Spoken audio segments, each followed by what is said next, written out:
In the ever-evolving world of technology, where every new device seems to promise a revolution, this latest development from OpenAI and Johnny Ive stands out as a game-changer. While the tech giants have been relentlessly pushing their limits, trying to outdo each other in the race for AI supremacy, OpenAI's entry into the hardware market is set to redefine everything we know about how we interact with technology. And it all starts with a device that may just make your beloved laptop or phone obsolete. We've heard the buzz for years about AI taking over. From virtual assistants like Siri to Google's Gemini, we've seen AI slowly but surely find its place within our everyday devices. But what happens when that AI isn't confined to your smartphone or computer anymore? What happens when AI is integrated into a device so seamlessly that it becomes an extension of your thoughts, a true partner in your day-to-day life? That's where Sam Altman and Johnny Ive's collaboration comes in. Sam Altman, the man behind OpenAI, has long been vocal about his vision for AI as the driving force of the next technological revolution. His ambition was clear: to take AI from being just a tool we use to something that integrates fully with our lives. Enter Johnny Ive, the design genius whose creations at Apple, like the iPhone and MacBook, reshaped the tech landscape. Together, they are bringing us something that is poised to change everything, and it's not your typical smartphone or laptop. Imagine a world where your device doesn't just respond to commands. Instead, it's contextually aware, aware of your surroundings, aware of your environment, and capable of interacting with you in ways that go beyond what we've seen before. No more staring at a screen, waiting for your device to respond to your touch or voice. This new device, born out of the minds of OpenAI and Johnny Ive, promises to break those limitations. Forget the conventional devices that were never built with AI as the core focus. This is about creating a new way of interacting with the very fabric of technology itself. The device's design is simple yet profound. Without a screen, it's set to blend into your life in a way that no phone, no laptop could ever hope to do. It's about intuitive interaction, something that seamlessly fits into your environment and your workflow. And while we don't know all the details just yet, it's clear that OpenAI's new device is being built to be far more than just another gadget. It's going to be the first step in a future where AI becomes a fundamental part of every interaction. And let's talk about the bigger picture here. Big tech, Apple, Google, Microsoft, Amazon, they've all been racing to dominate AI. But now, with this acquisition of I/O and the merging of talent and resources from both OpenAI and Johnny Ive's team, this new device could be the catalyst for an entirely new wave of competition. This is a challenge to the status quo, a direct threat to the devices that have been reigning supreme for decades. We're talking about a device that could actually change the way we approach computing. While laptops and phones have dominated our lives for over 20 years, they were never designed with AI as a focal point. But this new device? It's designed for AI from the ground up. It's designed to make you rethink how you interact with the digital world. And here's the kicker. This new device isn't meant to replace your phone or laptop. It's not here to do away with the technology we've grown accustomed to.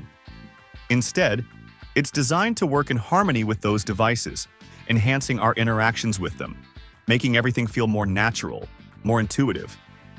Picture a device that augments your experience, offering you a more seamless, more efficient way to navigate your digital life.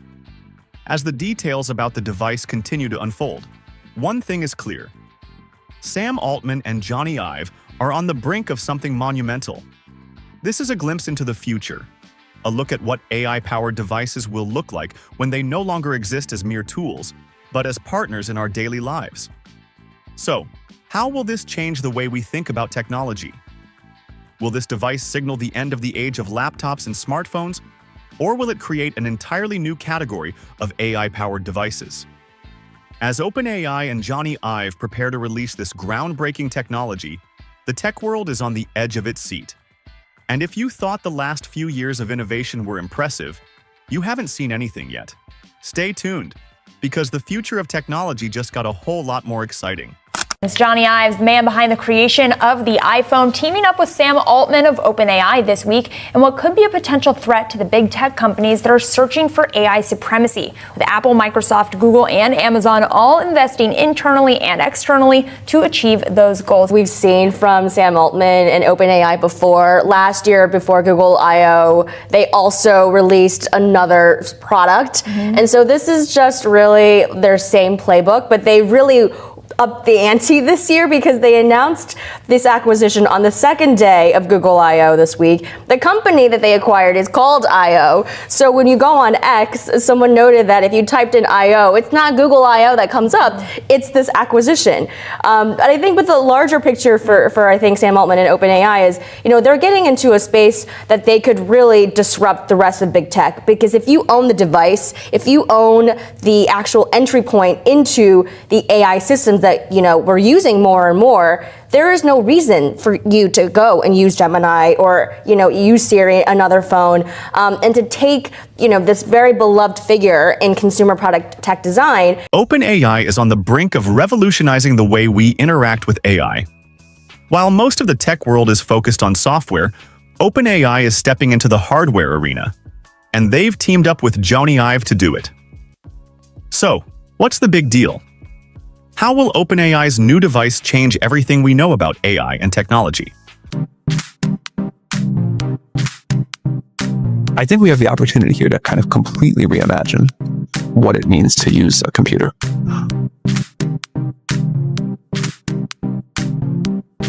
Sam is a rare visionary. He shoulders incredible responsibility, but his curiosity, his humility remain utterly inspiring. Johnny is the deepest thinker of anyone I've ever met. What that leads him to be able to come up with is unmatched.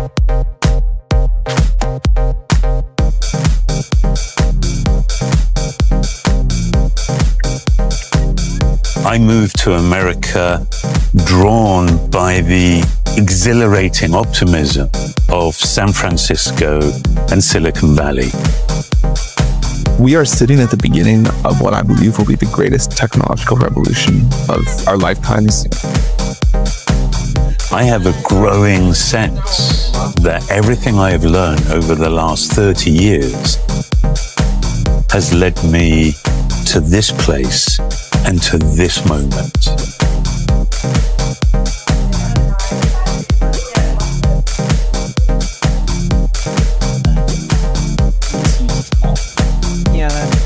Morning, John. Hey, Sam. Good. How you doing? Good.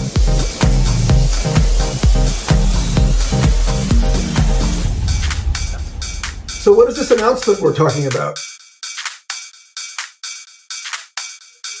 2 years ago, John and I started talking about what the future of AI and new kinds of computers was going to look like. I was running OpenAI. Johnny was running a design firm called LoveFrom that had established itself as really the, I think, densest collection of talent that I've ever heard of in one place and probably has ever existed in the world. And it became very quickly apparent to both of us that we needed a third company. A year ago, I founded I/O with Scott Cannon, Evans Hankey, and Tang Tan, who are the most extraordinary engineers. They have built a team of remarkable subject matter experts that range from hardware and software engineering, physicists, researchers, product manufacturing experts. And so I/O is merging with OpenAI. Formed with the mission of figuring out how to create a family of devices that would let people use AI to create all sorts of wonderful things. Rarely does a single product announcement mark such a significant shift in the landscape of technology. But OpenAI's unveiling of its first device is exactly that kind of moment. We're witnessing the convergence of two technological powerhouses, Sam Altman, the CEO of OpenAI, and Johnny Ive, a designer known for his transformational impact on products like the iPhone and MacBook. This collaboration is about rethinking how we interact with technology how we experience AI, and how these elements will shape the future of our lives. For years, we've been limited by the tools we use to access AI. Laptops, smartphones, and desktops, though powerful, were never designed with AI as the focal point. But OpenAI's new device is set to change all of that. This is a shift in how we experience technology. The device represents the beginning of a new era. AI is no longer something that resides in the cloud, only accessible through traditional interfaces. This device puts AI directly into the hands of the user, bringing us closer to the dream of intuitive, seamless interaction with machine intelligence. Imagine a device that doesn't just execute commands.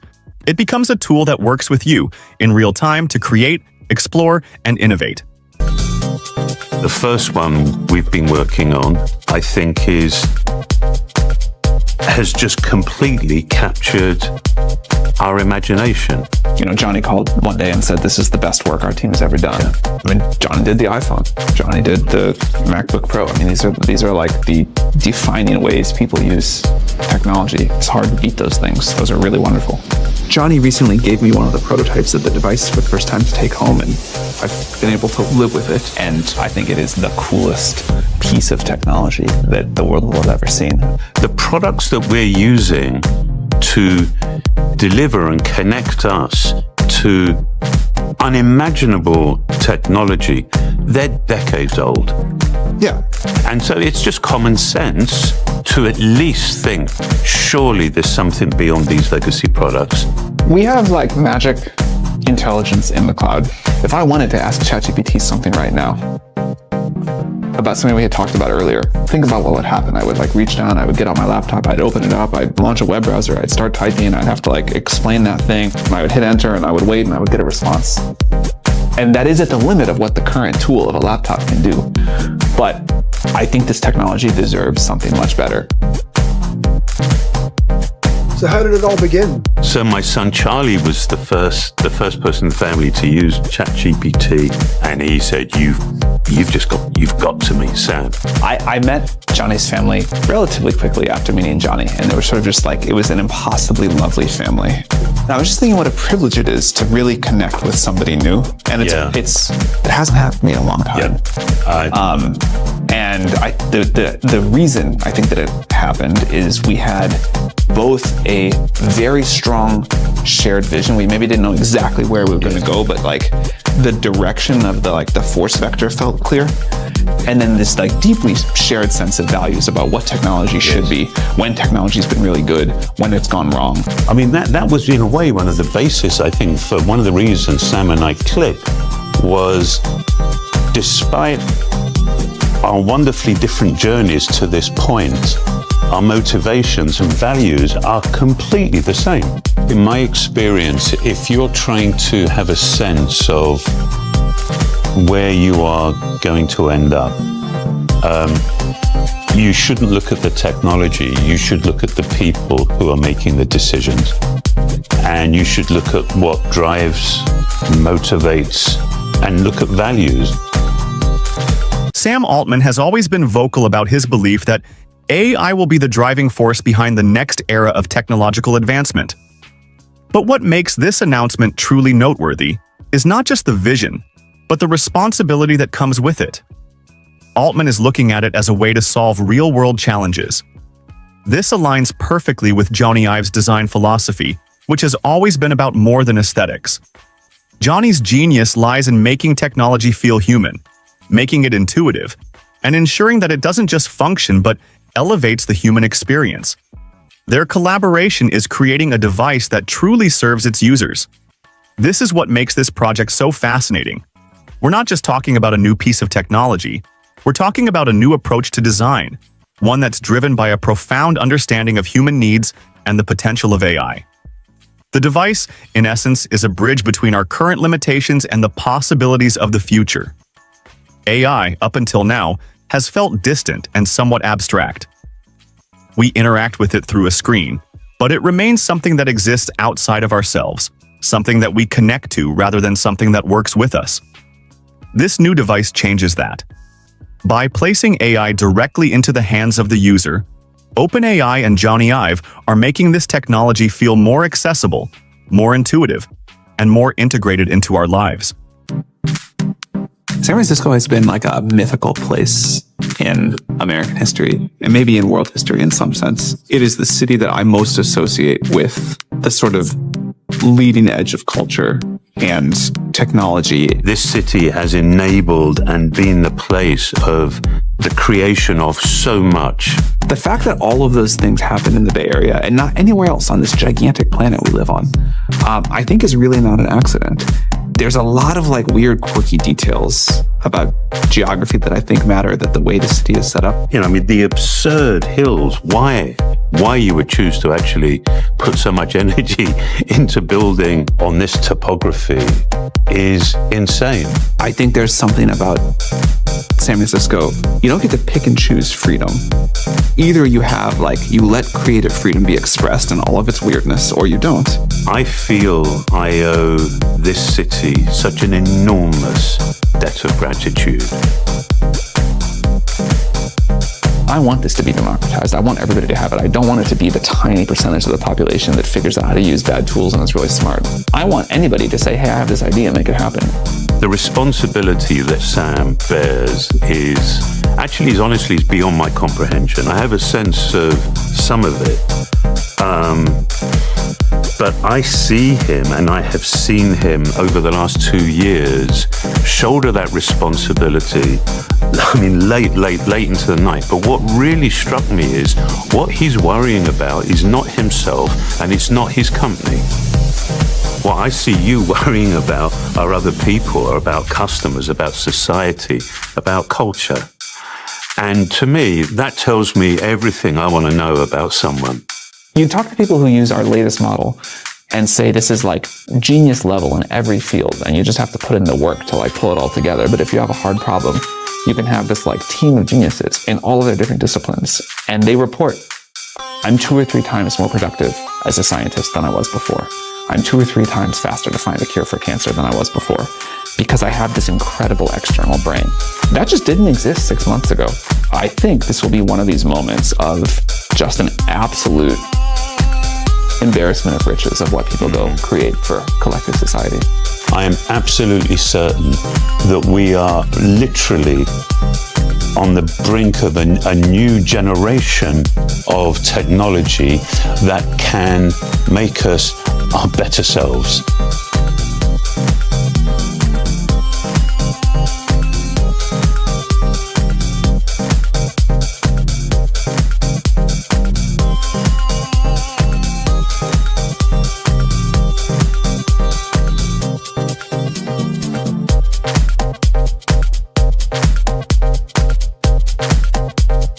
Let's look at what we know about OpenAI's new device. It's expected to be a small, pocket-sized device with no screen, likely resembling the iPod Shuffle. It may not sound like much, but that's exactly the point.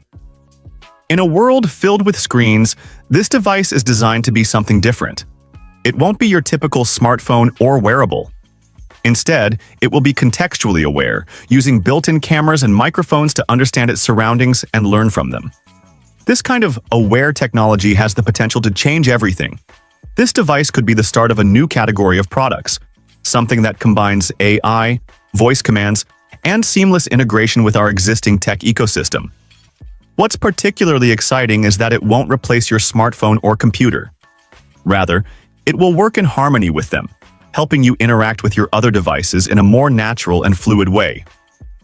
With OpenAI and Johnny Ive's expertise behind it, we can be sure that this device will push the boundaries of what's possible with AI and technology. And though we don't yet know all the details, what we do know is enough to get us excited for the future of AI-powered devices. Well, they are not saying what it is. I think the first product is going to be a home device. At some point, I expect them to follow up with a mobile device. But these are basically smart products specifically for tapping into ChatGPT. It's basically using ChatGPT as the new interface after the visual operating system. Now it's the speech-based operating system. And so I think this is something that at some point is going to become popular. Immediately, it's not going to jettison the iPhone or the MacBook. But at some point, this is going to become the future and make the future something of that time, of that current era, whenever it becomes popular. Now, you mentioned the Apple shares declining. I want to simplify it a little bit. So Johnny Ive left Apple in 2019, 6 years ago, right? He was the face of the company. He was the face of their hardware. In terms of the top two most important people at Apple, it was him and Tim Cook, and before that, it was him and Steve Jobs. He was known as Jobs' spiritual partner. They worked on everything together. They designed everything together. He leaves. Tim Cook pitches the idea to Wall Street because they were afraid, obviously, of Ive leaving, that Apple and Ive are going to work together. He made it as such that nothing's really going to change. He's just not a formal employee, right? Well, they ended up doing nothing together. And now he's working with the company that many people at Apple believe could ultimately put a pin in the iPhone. Now, let's dive deeper into what this partnership between OpenAI and Johnny Ive truly means. OpenAI has already made waves in the AI landscape with the introduction of ChatGPT, but the collaboration with Ive takes things to an entirely new level. For the first time, OpenAI is stepping into the realm of consumer hardware with a device that could disrupt the market in ways we can't even fully imagine yet. While the details remain somewhat under wraps, there are a few key pieces of information we can work with. OpenAI's upcoming device is expected to be pocket-sized, screenless, and contextually aware. The device will likely be powered by OpenAI's latest AI model, enabling it to interact with the user in real time and even respond to its environment. Through built-in cameras and microphones, this device will gather information about its surroundings and adapt to them, providing a more personalized, intuitive experience. What's most fascinating about this device is how it's designed to integrate with other devices, smartphones, computers, and possibly more. Rather than replacing existing technology, it's intended to enhance the way we interact with everything else. Whether you're using it to interact with your smartphone or to control your home devices, this AI-powered companion will create a seamless connection between all of your devices, making it easier to live in a world that's increasingly dependent on technology. Speaking of that, what replaces what in the future, I want to pull up this take by Josh Wolf, of course, venture capitalist a lot of people keep their eye on. He says that in his opinion, the Mag 7 just becomes MOG, Meta, OpenAI, and Google, which is a very unfortunate thing for stock investors at this current moment because OpenAI is not publicly traded. Mark, I mean, what is the potential here for OpenAI to really take out one of the big guys in the future with the ability to create real devices? I think it's extremely high, honestly. I mean, Apple has well over 1 billion customers, so this is going to be a slow roll. They're not going to go anywhere in the next few years, but they're playing with fire here. If they don't find a way to catch up in artificial intelligence and make it a real core technology in the company, they're in big trouble. This is equivalent to 15 years ago if Samsung wasn't able to release a device with a touchscreen. AI is as core to the next wave of technology as the touchscreen has been to the last wave of technology. And don't forget, that's what the iPhone was. It was a touchscreen. The iPad, a touchscreen. Lots of computers are touchscreens. That's the equivalent here. The decision to work with Johnny Ive on this device is a strategic one. Ive's track record speaks for itself, with his designs shaping the very fabric of modern consumer electronics. But his involvement is about more than just design. It's about vision. Ive has a remarkable ability to think beyond the immediate and create products that become an intrinsic part of our lives. This device will likely follow that same philosophy, offering something that's not just useful, but indispensable. In fact, this device could signal a shift in how we think about technology entirely. If the goal is to create a new generation of AI-powered computers, then OpenAI is aiming to create a product that doesn't just enhance existing tools, but redefines them. This could be the start of a shift away from traditional screen-based computing to something much more integrated and intuitive. It's worth noting that this is about creating a consumer product that can reach a broader audience. OpenAI is building a product that's meant to be used by the masses, not just the tech elite. This device, despite being highly advanced, could be accessible to anyone who wants to tap into the power of AI to enhance their creativity, productivity, or daily life. And what does this mean for the future of AI-powered devices? Well, if this device succeeds, it could set the stage for a whole new category of products that combine AI, portability, and context-aware technology. Whether it's helping us manage our tasks more efficiently, providing real-time insights based on our surroundings, or enhancing the way we interact with other devices, the possibilities are vast. What's particularly interesting is how OpenAI's move into hardware is reflective of the growing trend toward physical AI. Companies like NVIDIA and Amazon have been working hard to embed AI into physical devices, and OpenAI's device could be the next major leap in that direction. In a way, this device marks the next chapter in AI's journey from something abstract to something tangible. And just like the iPhone revolutionized the way we use smartphones, this new device could revolutionize the way we interact with AI.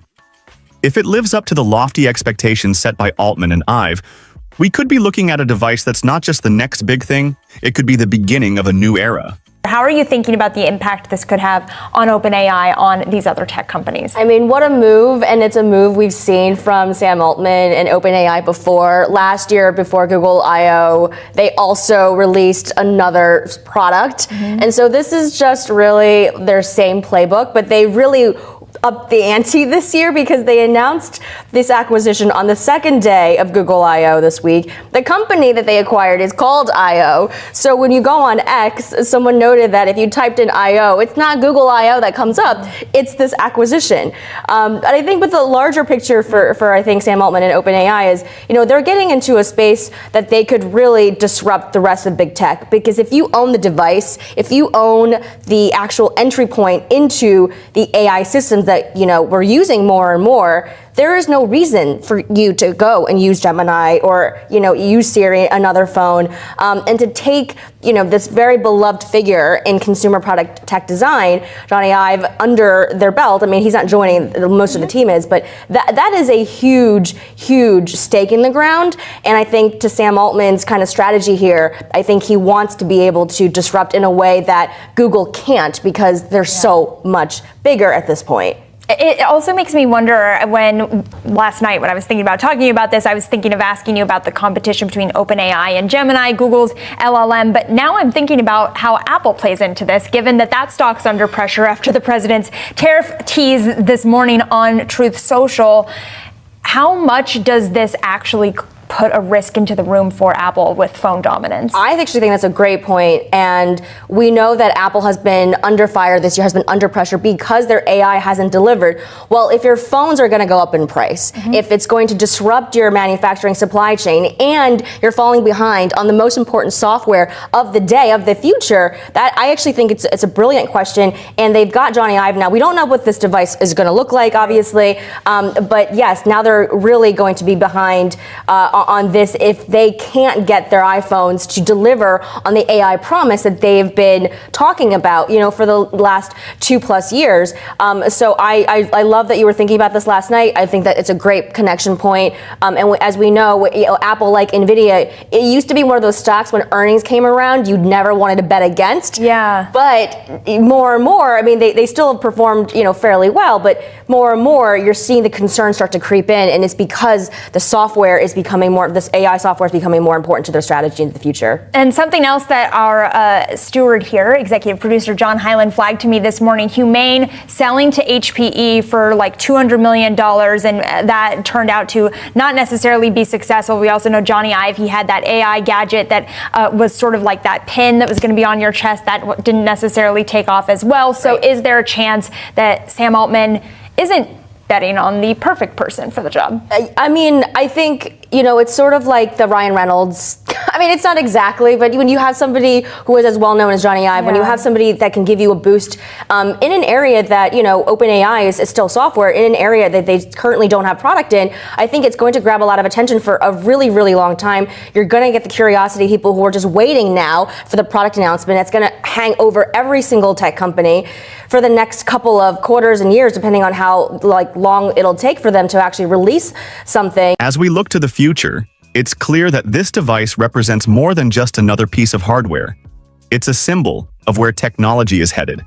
A future where AI is integrated into everything we do, from the tools we use to the way we live.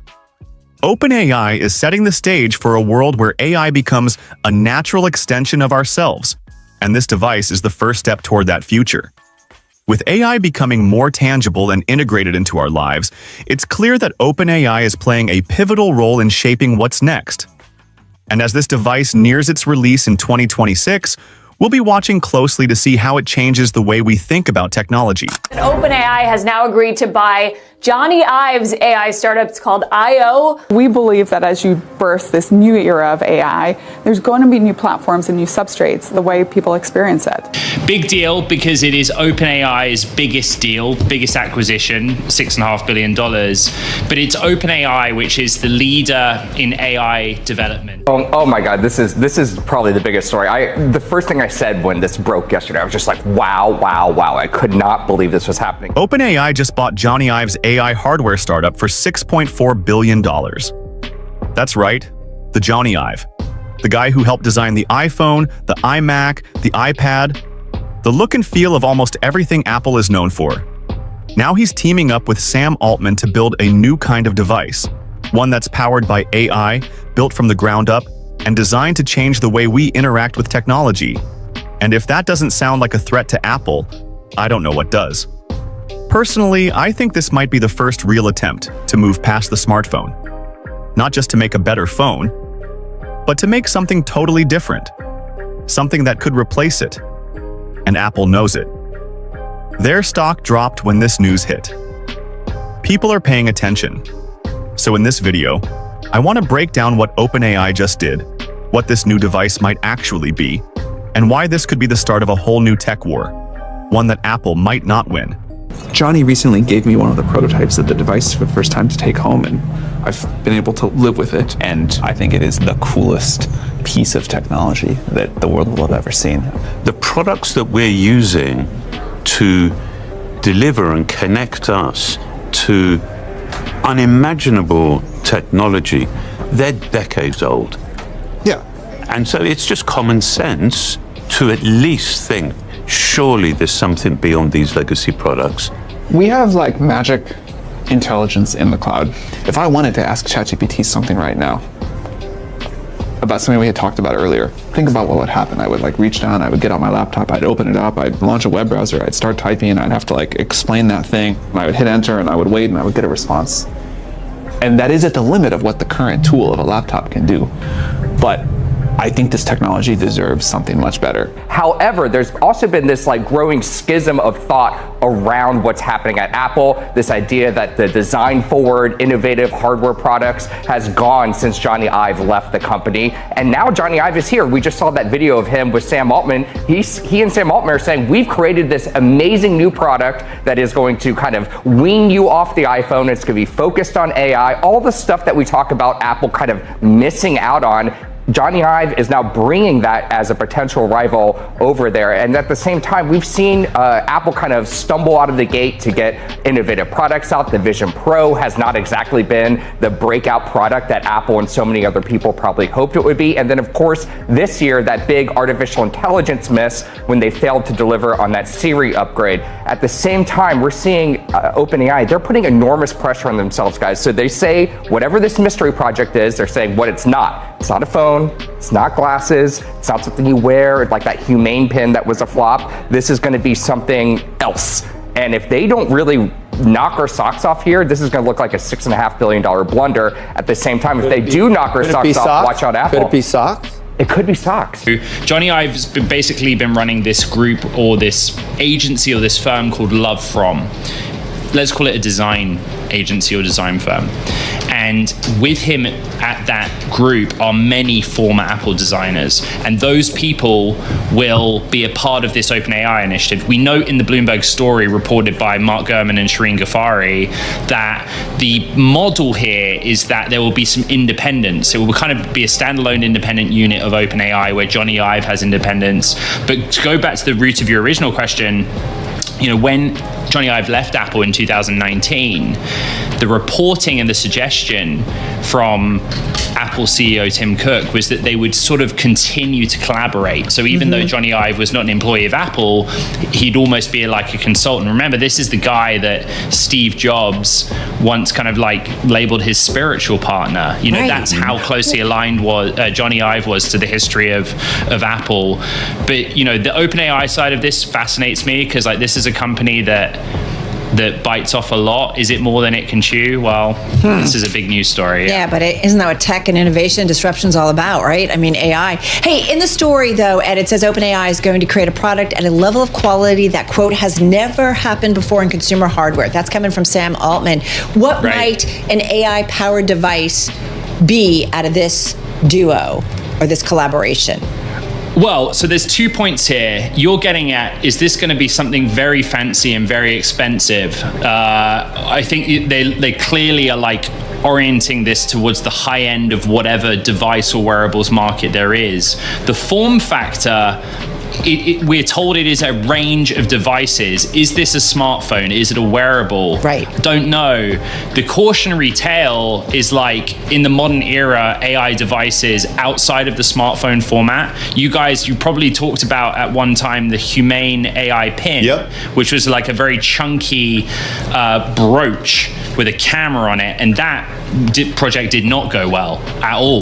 So I'm just really curious about the form factor. I largely interact with ChatGPT. I'm a big ChatGPT subscriber. I pay for it myself, $4.0, but I use it principally on my smartphone, which is an iPhone. So I don't know, but I think the idea is that the AI side of this, the software side, that leverages OpenAI's competences. So right after this news broke, one of the first clips I saw was from Bloomberg, and the reaction was basically, wait, is this actually a big deal? And yeah, it is. Honestly, it might be the biggest move OpenAI has made since launching ChatGPT. They just dropped $6.5 billion in stock, not cash, to acquire a company that doesn't even have a product in the market yet. But what they did buy is Johnny Ive and the team he built after leaving Apple.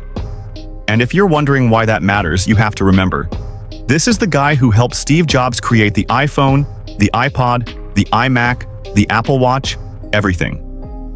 His fingerprints are on every major piece of Apple hardware we've used for the last 20 years.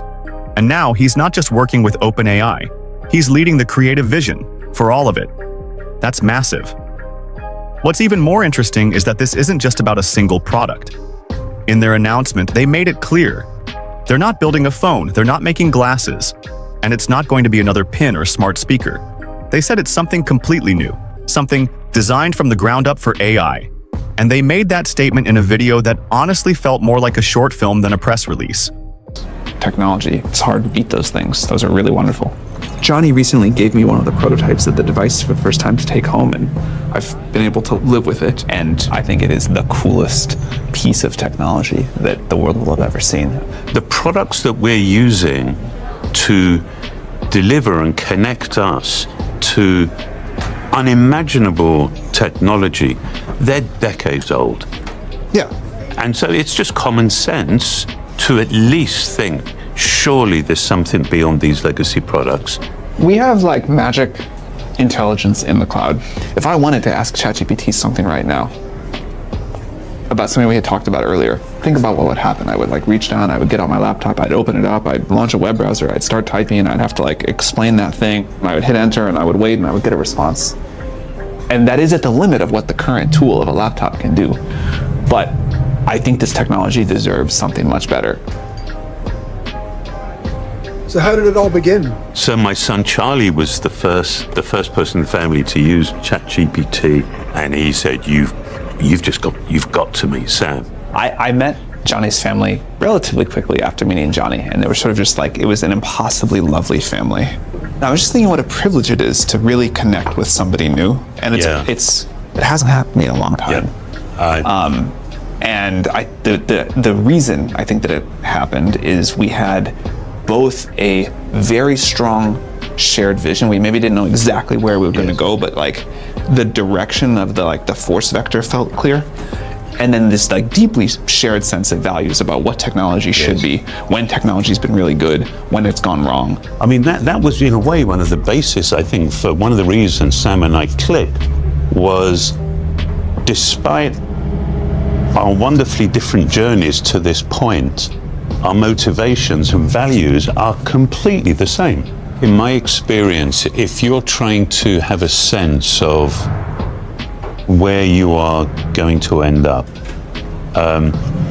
you shouldn't look at the technology, you should look at the people who are making the decisions. And you should look at what drives, motivates, and look at values.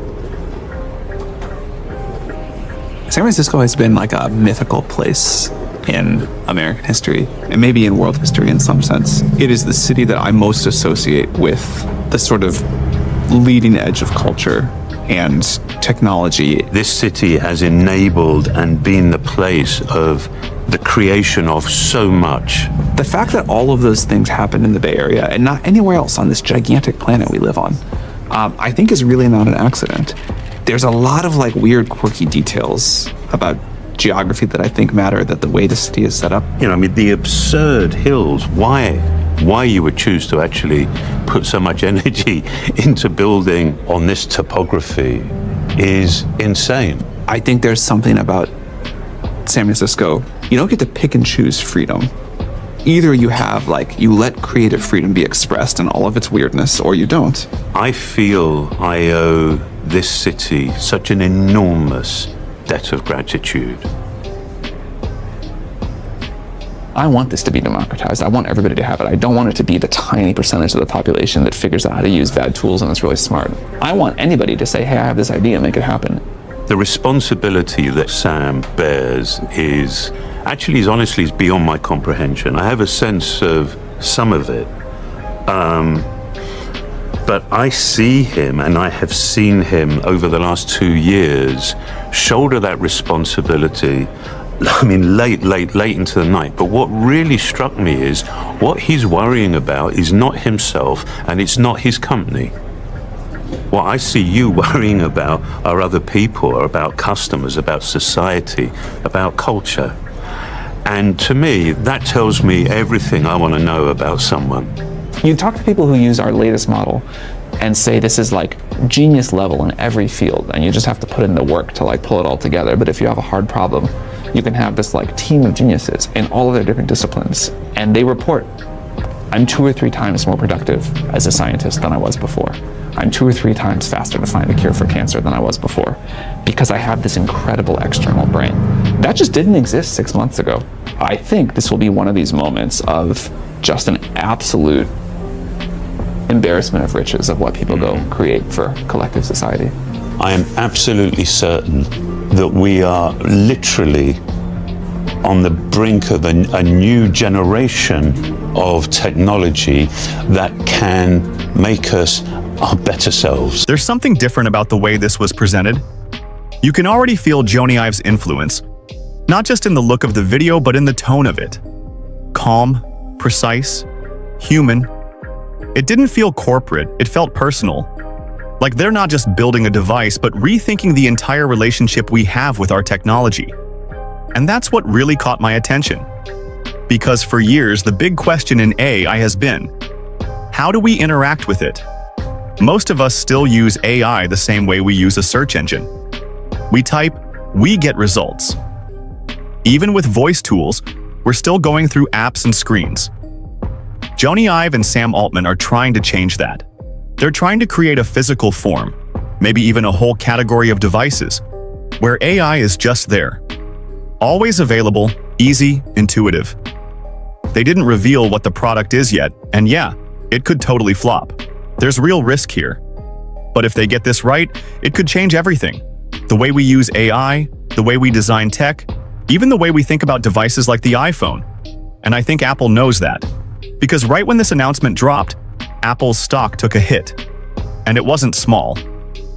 It was a clear reaction to the idea that someone else might now be leading the next wave of innovation in hardware. And not just someone, but the very person who helped Apple get to where it is in the first place. A couple weeks ago, he said, in 10 years, you might not need an iPhone because of AI. He said that. The iPhone company is saying you might not need an iPhone. And here we are, a company, OpenAI, saying we have a breakthrough here. We're going to show you next year what this magical hardware product that the designer of the iPhone came up with. Look, there are a lot of people who would love to be untethered from their iPhone. Like there's this societal hunger to say, like, I know people who lock the device away on Friday nights and with teens and kids and all the rest of it. So I guess from that point of view, I could see a market fit. This also comes as we're hearing more about Apple's stalled efforts on the AI front. Exactly. And so you got a double whammy here. You have Johnny Ive, legend, right, in the design hardware group. If you want to stay up to date on the latest tech breakthroughs and innovations, make sure to subscribe to our channel. Don't miss out on the future of technology. Hit that bell and stay tuned for more updates. A lot of the things you said have all happened, and it's because you've been a believer in Elon Musk. He believes that digitization and autonomy is going to be driving the future, and he thinks we're on the verge of having an era of incredible abundance. So he's setting it up for that. And then in addition to that, what he believes is that in order for the planet Earth to survive, that America has to be militarily strong. And the only way you can be militarily strong is you can't be financially weak. So what he's trying to do is set it up so that you'll be financially strong, and then you can be militarily strong, and that's going to protect the planet, he believes. And I agree with that. Tesla just dropped 15% in a single day. That kind of move rattles investors, especially when the stock is already down more than 50% from its peak. On the surface, it looks like trouble. But Ron Barron doesn't see trouble. He sees timing. He's been one of Tesla's earliest and biggest supporters. He's made billions from those decisions. And even now, after all that growth, he believes Tesla has barely scratched the surface. While most people are watching price charts, he's watching what the company is building. This goes way beyond electric vehicles. Barron sees Tesla shifting towards something much larger, a transportation platform built on full autonomy. He's talking about a future where Tesla keeps the cars instead of selling them. A fleet of self-driving vehicles owned by the company, generating income every day, year-round. He breaks it down simply. Each car could bring in $30,000 to $50,000 a year in revenue. 1 million cars doing that creates $30 to $50 billion in annual profit. Not potential, profit. That completely changes how Tesla's value should be calculated. And this isn't speculation. Tesla already has the software in place. The factories are running. The tech is improving. The gap between Tesla and everyone else in terms of scale and efficiency keeps getting wider. Barron believes the company is entering a new phase, where traditional metrics don't capture what's really happening. He also makes a point that most analysts ignore. He sees current market volatility as part of a broader reset. Government policies, inflation control, election cycles, they're all affecting sentiment. But they don't change Tesla's ability to execute. They don't slow down the roadmap. They don't erase the billions Tesla could make from energy, AI, or mobility. For Ron Barron, the path forward is clear. Tesla isn't reacting to the market. It's building the next version of it. A version where vehicles don't just move people, they power an entirely new stream of income. And in his view, that shift has already started. Let's break down why this matters, and why Barron thinks now is the time to pay attention. These two investments represent about 15% of our assets, about 10% for Tesla, 5% for SpaceX.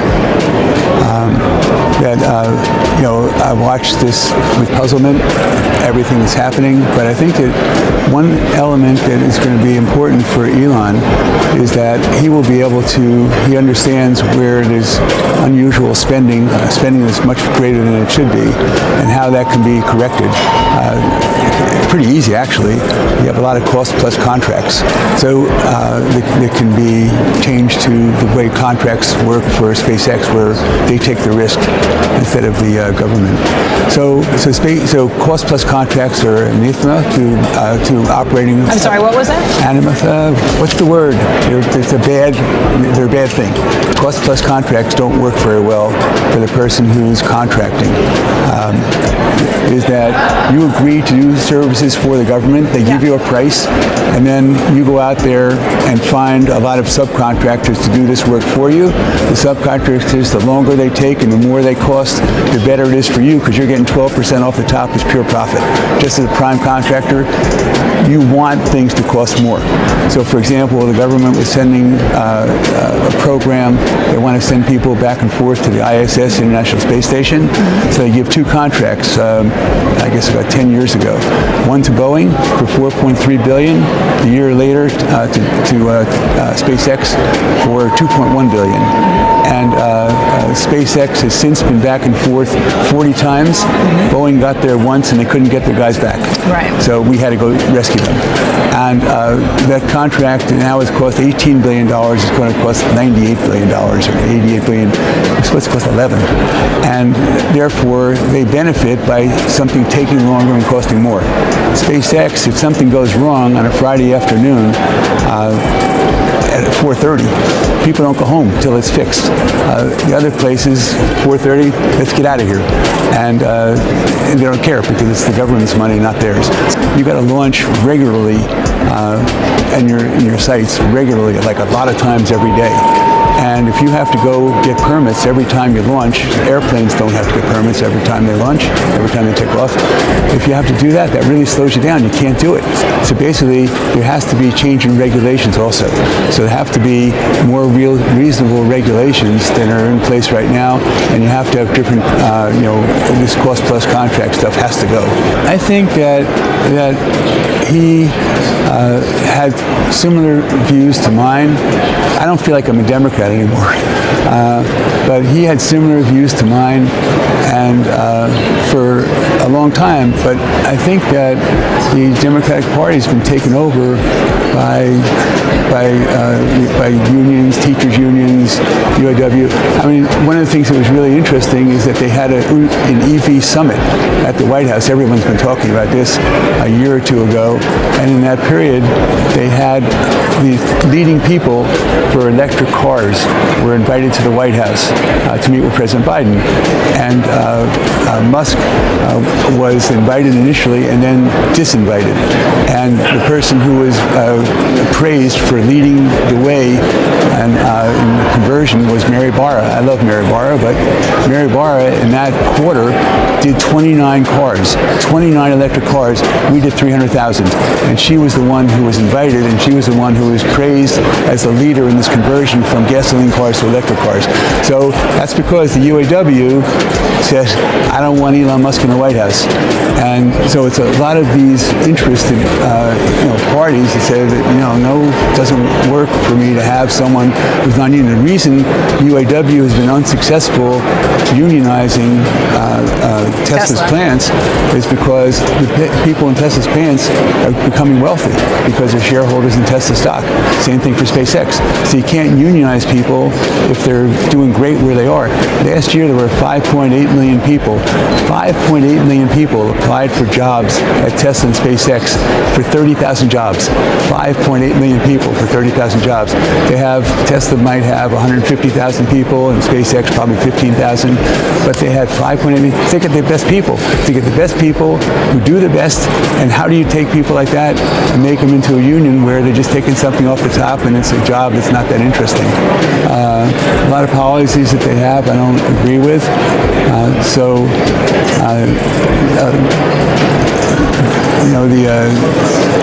The inclusion policies. I think that if someone is really talented and work really hard, they should get the benefit from that. And the policies of Democrats, if someone's not doing well, they want to say, okay, we'll lift you up. I'm fine about giving people opportunity. I'm not fine about taking something from someone who's worked really hard to achieve what they have and taking it from them and giving it to someone else. This is an advisory role, so I don't think, right now he's doing a lot of advising. I don't know how active he is in choosing the people who are being placed in these roles, but he was supposed to come. We had a funny bit planned. I was telling you about this before. We were initially going to do a Saturday Night Live open. Here at the Barron Investment Conference today. Yeah. And then I told him about this. He said, well, why don't we do 30 minutes about talking about the future instead? I said, okay, great. And then then they called yesterday and said he can't do it. He's in Mar-a-Lago, can't arrange it, can't leave, can't come in, can't get people in SpaceX told me that he doesn't miss any meetings, so he comes to these meetings. Same thing with Tesla. I don't understand how he's able to do all this. Yeah, there doesn't seem like there's enough hours in the day. No, it's amazing what he does. And he lives on airplanes and flies around all over. I don't see how anyone can compete with him the way he works. But I think that, so he says, well, I'm not a spring chicken anymore. He's 53, I guess. I'm sorry, he says what? He says, I'm not a spring chicken anymore. He's 53. I'm 81. So he's 53 and he flies all over. And so he, it takes a toll on his body. But boy, he is sharp. He can talk about everything, anything, like William the Great, the Conqueror, just everything. He's so well read. And I guess he must have a photographic memory. He remembers everything. Stock price is the same as it was 3 years ago. So it was higher 3 years ago than it is today, actually. And the way I think about Tesla is I think that Mazar cost, I met him in 2010. It took 4 years before I became convinced to invest in him. He said, what took you so long? And we invested $400 million between 2014 and 2016. Just in Tesla, or is that everything? Just in Tesla. $400 million in Tesla, 14 to 16, and we made about $6 billion in profit so far. And we sold a quarter of our stock in 2020. Yeah. 3 years ago, 2021, after it had gone up 20 times. And there were people who questioned you at the time why you were selling 25%. I think you told us that it was because it had gotten to be such a big part of the portfolio. Yeah, it was too big. It was 20 and up 20 times. And the idea that I wanted to have is I didn't want people to think that I had died, and that's why they still own the stock. So I wanted to make, and by the way, 2014 to 2016, when we invested that $400 million, the stock was acting like a yo-yo. Yeah. And for the past 3 years, the stock has also been a yo-yo performing stock because what they're doing is that they're reinvesting in their business. They're penalizing current profitability to become a much bigger business in the future. And whenever that happens, so the reason we've outperformed, so I was telling you before, 97% of our assets do better than the indexes, 95% top 20%. We had $100 million under management in 1992, $10 million in 1982. Now it's $45 billion, but we've made $49 billion in profits. So we paid people over the past 30 years $4 billion more than we made them, more than they've given us. But we now have $45 billion. I'm hoping that in the next 10 years we can quadruple our assets. So I think that it's right now worth $1 trillion. And what's Bitcoin? $1.7 trillion? So would I rather have 2 Teslas or 1 Bitcoin? So basically, the way I think about it is that Tesla, I think, is going to be worth $3 or $4 trillion, $5 trillion in 10 years, based upon the business plan that I'm aware of. And then Elon believes that longer term, it's going to be worth $30 trillion. It's now being worth $1 trillion. Do you believe that? Well, the people from Goldman Sachs were doing something for me. One of the executives in California who's being groomed, I think, to be the next CEO of Goldman Sachs, he and 3 other people from Goldman came to visit me this past summer at my house in East Hampton. And they were telling me, his name is Dan Dees, they were telling me that Elon, Goldman then was struggling to get their business value from 150 billion in the market to 180 billion. So Elon said, why don't you come to my plant in Palo Alto where I have Optimus robots? I want you to see what that is. So he says, so we go there, I take the board and we go out. He says, Ron, it's dystopian. It's amazing. You got to go see this. So I went to see it. And there's robots walking all over. And the idea that he has is that, so here we have, there wouldn't be any EVs without him. There wouldn't be any autonomous driving without him. There wouldn't be any rockets you use over and over without him. You wouldn't have any Starlink without him. So the idea is that this Optimus robots, he thinks is going to be his biggest business ever. And he says everyone's going to have robots. And my big question was when I was watching these things walking around and how intelligent they're becoming, super intelligent, I said, well, can they procreate? That's the question I have. And how is that going to happen? So I met him in 2010. And it took me 4 years before we began to invest. In 2014 to 2016 is when we bought the stock. We made about 20 times on our investment there. And then in SpaceX, we've been investing in that since 2017. And we're one of the largest investors in SpaceX. It's not a publicly traded company, but what about your valuation? We have about $1.7 billion invested right now. It cost us $700 million. $400 million of that is me. On Tesla, we have 17.5 million shares. 4.5 million shares is me. So we've been an investor for a long time, so I obviously believe.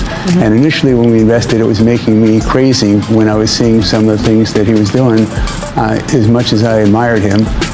But I do think that, and I calmed myself down, and I said, I really deserve to make a lot of money by investing in this and by staying with it. And we deserve. And what I thought was that, what the point that Walter made yesterday was that untethered, these things can happen, and if he was conventional, it would have never happened. So he's the guy who got us electric cars. He's the guy who got us to space. If he was a conventional person, he was in Saturday Night Live, and he said, hey, dude, do you think I'm a normal person? I got you electric cars, and I'm going to take you to Mars. Seriously, am I going to be normal? And he's a very funny, engaging, smart, incredibly hardworking person.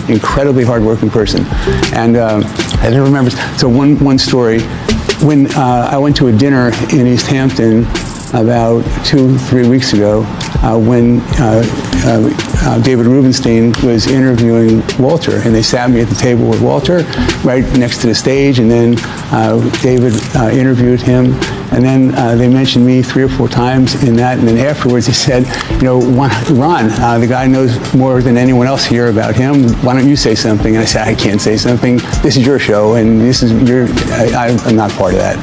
And but you're here now, so what would you say? Well, one fast story is, I agree with Walter. He has to be, untethered. And then in addition to that, when he was a child, he talked about all the problems he had with his dad, and he escaped from those. He would go home and he would read the encyclopedia.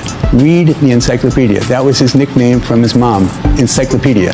And any question he knew where, so he had a photographic memory. And what amazes me about him now is every time you ask him, how do you do that? How do you know that? How do you know what these things cost? He knows everything. It's a photographic memory. He remembers stuff. And so he's focused on cost, trying to drive cost out of everything. Everyone else tries to make as much money as they can.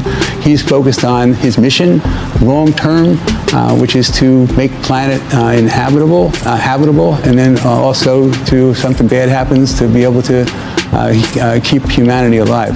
To touch Tesla for a second, we're an investor in SpaceX also. And they just sent a Tesla car around the sun, just past the sun. I was reading the paper the other day. Just went around the sun. That's pretty cool.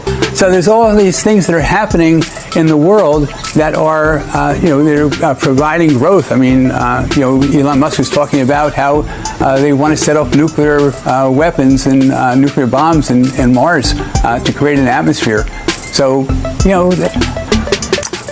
with Tesla, there are many investments that we've made where it's been a very long incubation period that we have made, which is taken for the investment to prove out. When we invested in Unveiled between 1996 and 2006, we made a very modest return, 50, 60, 70% over 10 years, and then we made 7 or 8 times our money. When we invested in Wynn Resorts for 2001, we were one of the founding investors, and Steve Wynn invested $250 million, and a Japanese investor invested $250, and he told me that there will never be another investor in our company except for you, if you want to invest, and I'd like to have you as an investor. And so we invested after we studied the land that he owned and what he was planning to do. We invested $25 million. That was at $20 a share.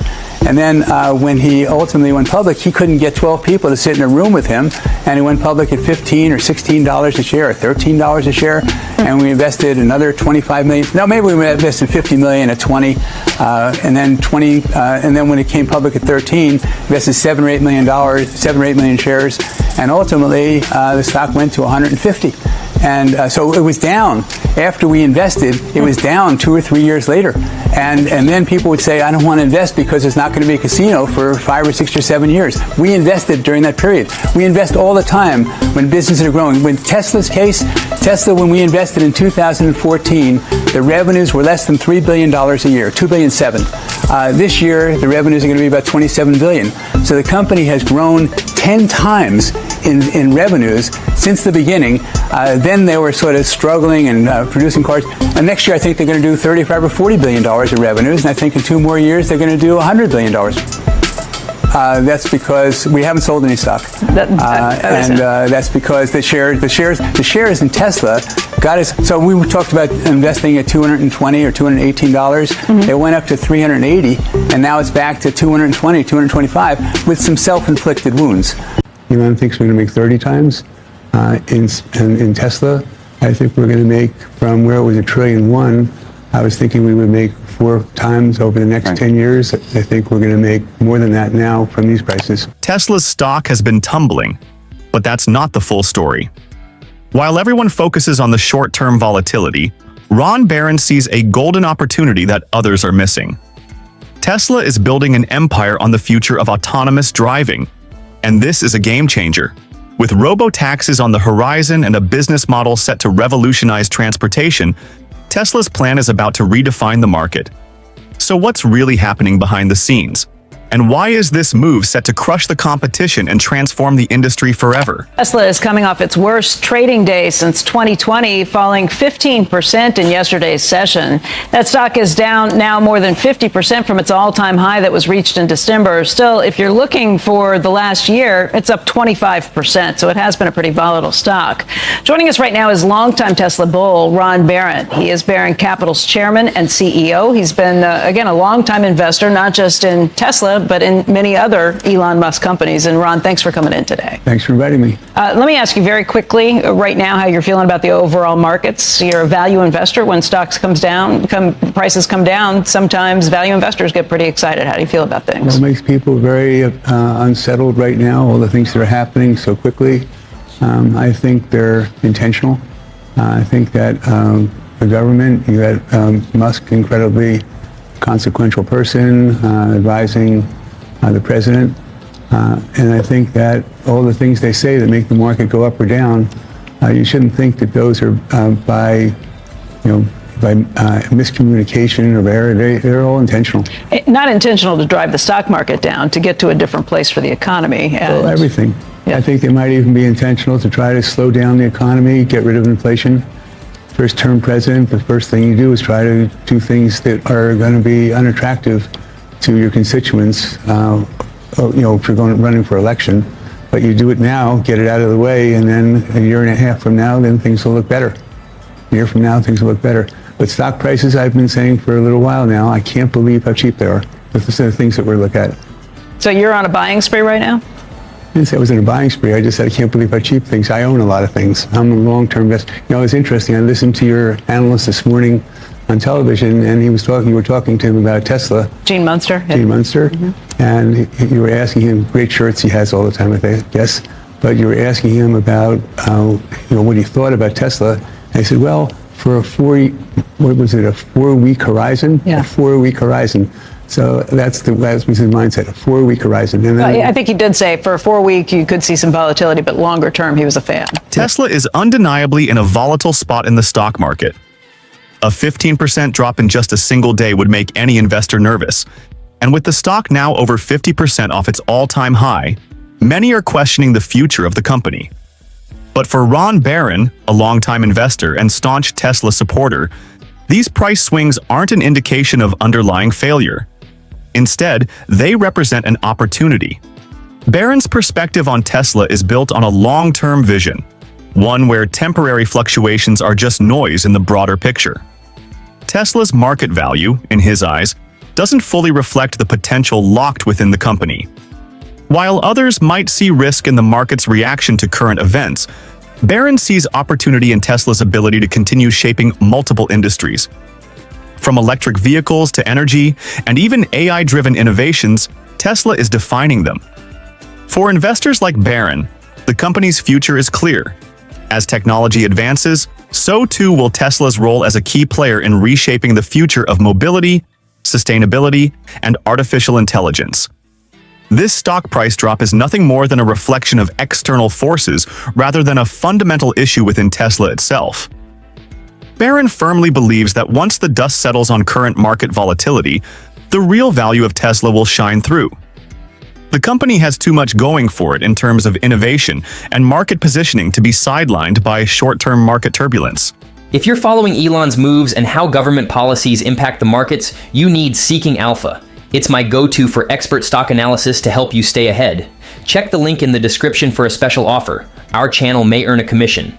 Yeah, but I mean, it was focusing on 4 weeks. Right. And basically, I met Elon in 2010, and it took me 4 years before I invested anything. And between 2014 and 16, invested $400 million, and we made $6-7 billion on that. And then we invested in SpaceX in 2017 on, about $1.1 billion. That's now worth about $4.5 billion. I think that over the next 10 years in SpaceX, we can make 10 times. Elon thinks we're going to make 30 times. In Tesla, I think we're going to make, from where it was $1.1 trillion, I was thinking we would make 4 times over the next 10 years. I think we're going to make more than that now from these prices. Ron, so there's 2 issues, I think, going on with Tesla right now. I'm curious where you land. There's the fundamental issue, which is just what's happening in the economy, how many people are going to buy cars, at least the products that we know about today, right? When you think robo-taxis develop, when you think new cars come out, all of that kind of stuff. That's the actual fundamentals of the business. And then there's the multiple question, which is really a market psychology question to some degree. I mean, they're related, hopefully, but there's sort of, as I look at it, sort of 2 issues. There's multiples are coming down in everything, but then there's the actual fundamentals of the business. So you're thinking a year out, it's a lot better. And my question to you is, what happens in a year from now to the fundamentals of the business? Meaning, are they selling more cars? Do you think that they're going to launch new models that we're going to see? Do you think the robotaxi product actually does launch and it's material to the business during that period? What's the sort of catalyst? So fundamentals. So I want to get one thing straight, though. First of all, that we're investors in people for the long term. Question everything. Don't take anything for granted. Investing for the long term, exceptional, takes time. We look out years. Own it. We own things. We don't buy and sell things. The far as the fundamentals go, so I want to make sure we talk about other people too, other than Elon. I'm not talking about Elon. I'm just talking about the business. A major guy. So his business. I mean, you wouldn't have a business without him. You wouldn't have EVs without him. You wouldn't have autonomous driving without him. You wouldn't have the internet for every inch of the planet without him. You wouldn't have rockets that you can use over without him. I'm an unbelievable engineer. And the fundamentals of the business, this is an inflection point right now. The last time I was on, the stock price was 160. And I was telling you that I thought that this was a really interesting time to buy because the the software was working. Waymo, when they have cars, you have to have $150,000, $200,000 car.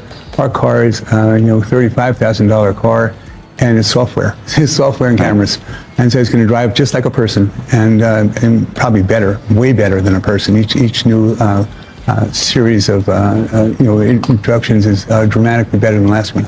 So fundamentals, the changes, is that. So historically, what we did is what Tesla did is they built a facility in China.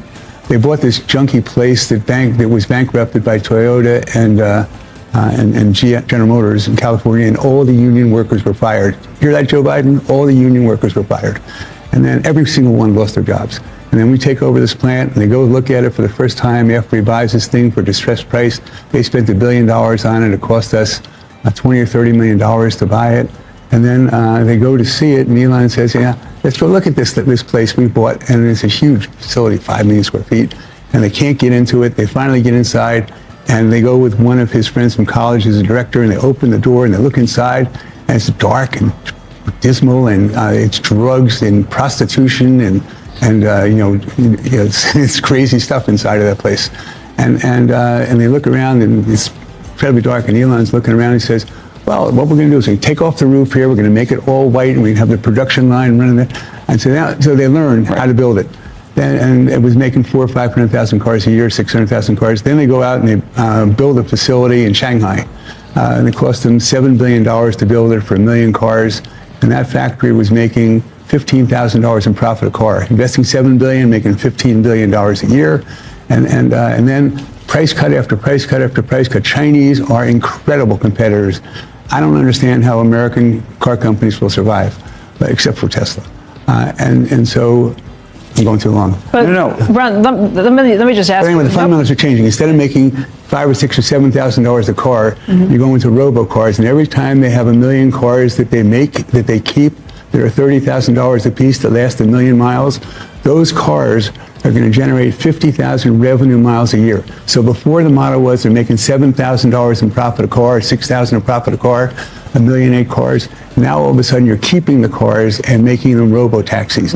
What that means is that if you do 50,000 miles a year for a car, those cars will generate 50,000 revenue miles, will generate $30,000 or $40,000 or $50,000 in profit per year, per car. So every time you have 1 million cars, you're adding $30 or $40 or $50 billion to $30 or $40 or $50 billion to profits per year for 1 million cars. And so everyone has to deal with certain clientele, and I deal with the critiques of my clientele for how large the positions are, and if they get very large. And right now, Tesla represents it's about 30% in one of the funds. Well, I think it's around in Barron Partners Fund, it's about 12% of the firm assets, and SpaceX is about 9%. So about 20% of our assets. So structure portfolios. So QQQ, Bloomberg says that there's only 2 mutual funds in the United States that have beaten QQQ. It's 2,600 in the last 15 years. Barron Partners Fund is number 1. Philadelphia Growth Fund is number 2, and other 2,600, no one else has come close. So I have shareholders in our mutual funds, and when a position gets real large, like Tesla has become, our cost is $11 or $12 a share, then they say, well, how can you have such a large position? And I made an exception after we bought as many shares as we did for clients between 14 and 16, and no one else wanted to buy stock, that I went to the board of our funds. I said I wouldn't buy any more stock, but I have to buy this stock. I'm not taking any corporate opportunity. All of the other funds I have already invested, but my deal with you, if you let me do it, and I said I wouldn't, but if you let me do it, then what I'll do is just make Barron Capital financially stronger. I'm buying it for them, not for me. And in addition to that, I'm the last in, I'll be the last out. So I won't sell a single share personally until I sell all the shares for clients. And that's what I've done. So even though we've sold maybe a third of our stock for clients, I have not sold a single share personally. Ron, do you think the bloom is off the rose at all for the EV transition, or at least for the mandates by whether it's states or the federal government to hasten the transition? And does that matter with Tesla, since there's so many other things? Once you get to scale, nobody can compete. The Chinese feel that there's only one competitor. Everyone's going to want electric cars. Yes, everyone. Okay. As we continue, Barron introduces a crucial element of his thinking: the broader economic landscape. He emphasizes that the fluctuations in Tesla's stock price and the market in general are not entirely organic. In his view, government policies, especially those aimed at tackling inflation and recalibrating economic policies, are playing a significant role. These moves, according to Barron, aren't random or accidental. Rather, they are intentional adjustments that are designed to guide the economy toward a more stable future.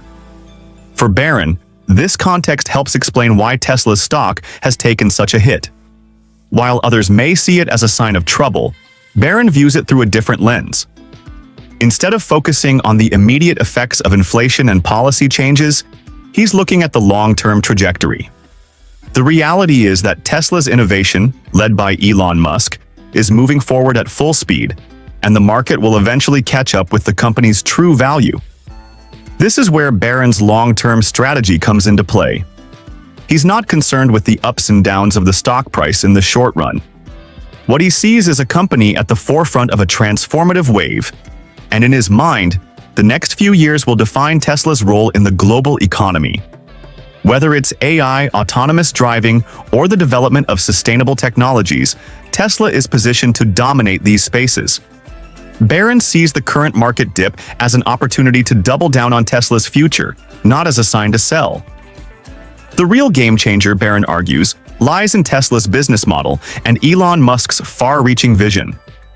For decades, we've been accustomed to the idea of a car as a single, standalone product, one that's sold, owned, and driven by individuals. But Musk's vision is shifting this paradigm completely. Instead of just selling electric vehicles, Tesla is moving toward a model where its cars become part of a larger, revenue-generating infrastructure. Barron touches on Tesla's push into autonomous driving, with the introduction of robo-taxis being a focal point of this shift. Tesla's future is about creating a fleet of self-driving cars that can operate autonomously, generating revenue year-round. Barron sees this as the next step in Tesla's evolution from a car company to a full-service transportation provider. Instead of selling cars outright, Tesla will maintain ownership of its vehicles, turning them into revenue-generating assets. The idea of robo-taxis, where each vehicle becomes a mobile, self-sustaining business, could dramatically increase Tesla's profit potential. For Barron, this is where Tesla's true future lies.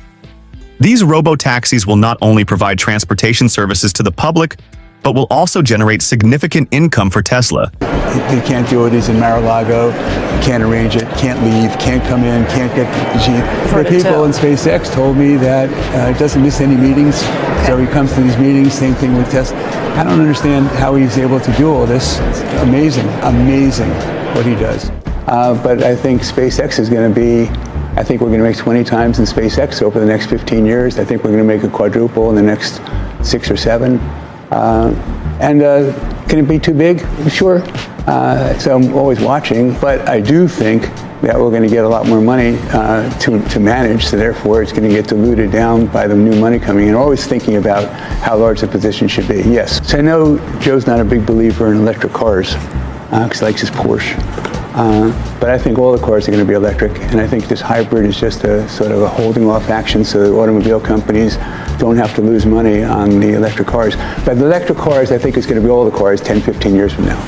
And I think hybrids, I know you love hybrids, that's not going to last either. They're too expensive, they're not effective enough, and they're not going to be part of the mix either. So it's going to be all electric. And so what I think is going to happen is that the reason the stock is down is not because of the quarter. It's not so exciting to be up 1% in a year when everything is, the market is so strong. I don't worry about short term, but I do look around all the time and see everyone getting rich, and I'm not poor, but I haven't made a lot of progress in the last 3 years. So therefore, I think it's like a rubber band. I'm going to catch up again. So what I think about the reason stock is down is because people were concerned that he was going to abandon the idea of having a low-cost car and go all into robo-taxis. That's the reason stock is down. And then there was a report in Reuters said he's canceling this new factory that's going to make low-cost cars, $25,000 cars, competition from China. So there's only one company in China that's profitable, by the way. That's BYD, Warren's company, Buffett's company. And that's a company that makes $1 billion a quarter, and our company makes $4 billion a quarter. No one else makes money. Ford loses so much. General Motors, everyone loses money on this. It's much more complicated to make these cars. It's interesting. I was talking yesterday about motors. So motors in a car cost $5,000 a car. That's what the normal, these 100-year-old companies, cost them $5,000. We can make a motor for $1,000. If you're making the internal combustion engine cars, I'm just talking about how stagnant businesses become and how used they are to operating the way they've always operated, that they don't look for new things to do, new ways to operating oriented toward making things cheaper. He can do things for $1,000 that other people cost $5,000. It's amazing. That's if he wanted to be an electric car, a gasoline car company. All I'm pointing out is that people get entrenched and they do things without trying to make these things better and cheaper and faster all the time. There's no incentive to do that. So Munger says, show me the incentives and I'll show you how people act. Mm-hmm. And that's the idea, that the incentive, what's the incentive for someone who's 55, 60, we got to get off of this. But the idea is that's the reason stock's down. And when? Oh, it's going to go up huge. Now is the bottom. But do you know who else shares in pro-Tesla optimism? That would be today's sponsor, Seeking Alpha. Seeking Alpha is the best pro-Tesla news source on the internet. Click the affiliate link in the description below to get the latest Tesla offering, price targets, innovation, and everything Elon Musk. Link in the description for a very special offer. And so what they're doing is they're going into robo-taxis, and they're going to make the low-cost car. So they're making the low-cost car, except they're making it, they have excess capacity right now. They have capacity to make 3 million cars a year. They're making 1.8 million. So the 1.2 million cars they can make extra in an existing facility with no more capital, and they're not going to make the cars direct cost as cheaply as they did before, as they expected to, but overall, until they expect to do 5 million of these new cars. Well, we have a small investment in Cruise, because I wanted to see what they're doing. And Waymo is, their cars are $250,000. And they're trying to take cost out. And for us, it's software. And so basically, the advantage that we have right now at Tesla is that they've sold 6 million cars, and 3.5 or 4 million are collecting data. So the data is what's really valuable. They're doubling their amount of compute every night. In California, last Sunday, I was in Vail, because I want to see what they're doing with AI in the mountain and capital spending. And then that was on Sunday. And then on Monday, I was in SpaceX in LA in the morning with some engineers and some finance people. And the afternoon, I went to Tesla, and I was with the autonomous driving people and also the compute people. And then afterwards, they said to me, Ron, would you like to see how we've made unbelievable advances? The first 11 versions had to be designed so that they had to code every single thing that happened. Right, and now it's all AI. It was impossible. And so therefore, they weren't making progress for 2 or 3 years. They were at a plateau. And now what's happened, they have version 12. They have all this enormous amounts of data, and now they have compute to figure out, humans can't do it. Now they have compute to figure everything out. And so now you're on the verge with autonomous driving in your car. So I said, okay, show me. So we do the few hours, couple, 3 hours, and then before I'm going to go back to New York, I say, okay, so I want to see how it works.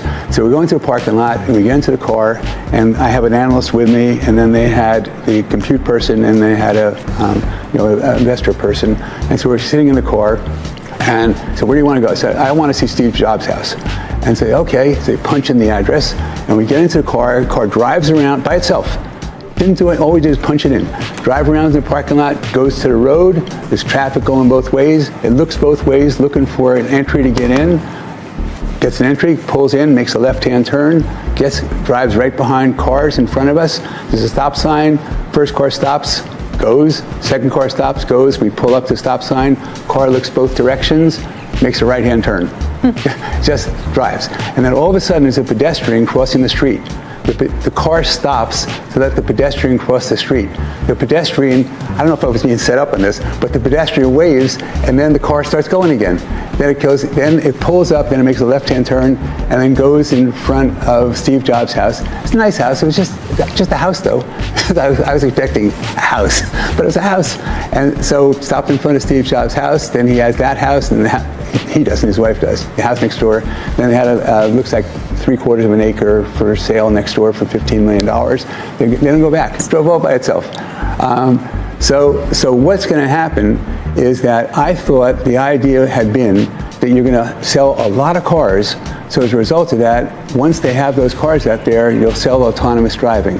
And he said the other day that he's negotiating to sell autonomous driving for some other cars too. No one has the compute, no one has the data. If they're making cars, they make $7,000 in profit a car for a car they're selling for $35,000, minus the $7,500.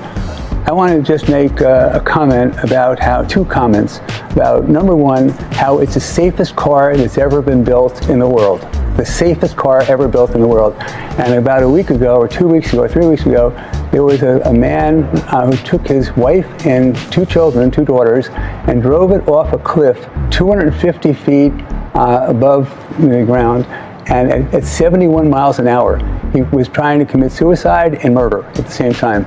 The car flies off the cliff and tumbles down to the bottom, and the roof on a Tesla is 30 or 40% stronger than any other roof, and the center of gravity is the middle of the car instead of the front of the car. And it rolls down to the bottom of the hill, and everyone's looking down, and then they lower people down, and they open the doors, and people are just sitting there. They were fine. Yeah, so unhurt. And so I told Elon he has to text about this and tell people that if they want to commit suicide, they should not be driving a Tesla. They should drive, a Bentley. Drive a Bentley, drive it up the cliff, you'll die. Don't do it in a Tesla. So number one, the safest car ever been built. And of course he tweeted about that. Number two, Toyota. So Michael Barron, my son, and I went to visit Toyota in Japan a couple months ago. And we were meeting with an executive, and we had a translator with us because we don't speak Japanese. That guy did speak English. And so we started asking him questions, and initially it starts off, he's responding in answering my questions in English, and then all of a sudden he switches to Japanese. And it happens every time there's a type of question. He starts off with English and then goes to Japanese. And I finally say, listen, I can't have a conversation with you when you have a translator and I'm listening to this translator. I got to talk to you in English. And so it was nothing. And then we walk out, and this whole strategy behind Toyota was they are negative about electric cars. Right. And what he wanted to do is we want to have the lowest cost of mobility in the whole world. And so as a result of that, rich people, they can plug in their cars. If you're a lot of places, there's not electricity, so you can't plug it in. So we're not into that. That was what we took away. So we walk out, and I said, Michael, I don't understand any strategy that they have here. This reminds me sort of of Sony in the 1970s. You know, they're just stuck in their ways. But I don't know. We never heard the strategy. And he said, Dad, I've never been more bullish about Tesla. And what do you know? The head of Toyota just retired yesterday or the day before, last week. He's the grandson of the founder. And he says, I'm too old for doing this. He was 65. I'm 79. So basically, he says, I'm too old for doing this. The bottom line is that the head of Volkswagen gets fired. The head of Ford, Mark Field, gets fired because they had bad strategies, bad people. And Mark Field came to visit me a few years ago. You couldn't believe the negative things he's told me about Elon Musk. All wrong. And just, he had a bad strategy, not a great executive. Okay, I shouldn't say that. All right, good guy.